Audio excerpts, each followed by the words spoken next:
Производственная мощность комплекса 18 тысяч тонн в год. Площадь корпуса 45 тысяч квадратных метров. Уникальность состоит в том, что площадка представляет замкнутый цикл. Комплекс разделен на несколько технологических участков. Цех производства труб методом электрошлакового переплава, заготовительный участок, гибкий труб, сварки, отделки, контроля и покрасочное отделение. Таким образом, в конце пролета заказчику будет представлена уже полностью готовая продукция. Основная задача – это оптимизировать технологию.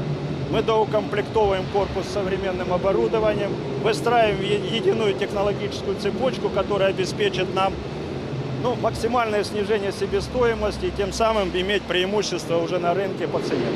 Объем инвестиций в комплекс составил более 3,5 миллиардов рублей. Создано 500 новых рабочих мест. Приветствуя собравшихся, губернатор Евгений Савченко в своем выступлении отметил, что открытие нового производственного корпуса на заводе «Белэнергомаш» – это еще и огромный вклад в программу импортозамещения, которая активно реализуется в регионе. Вы вносите достойнейший вклад в программу импортозамещения, причем такой очень чувствительной сфере, какой является машиностроение.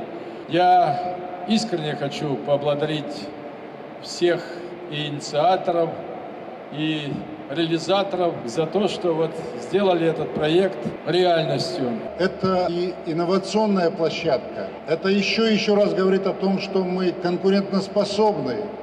И никакие вызовы, никакие санкции для нас, они, конечно, мы на них обращаем внимание, но это только нас укрепляет.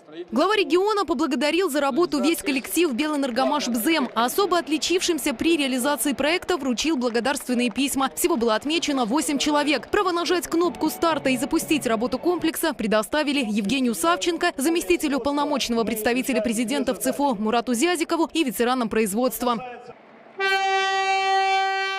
После торжественной части для почетных гостей провели небольшую обзорную экскурсию по производственному комплексу. В настоящее время смонтировано 70 единиц оборудования. На полную мощность производство выйдет в течение полугода. Олеся Веденеева, Дмитрий Ярема. К этому часу. Белгород.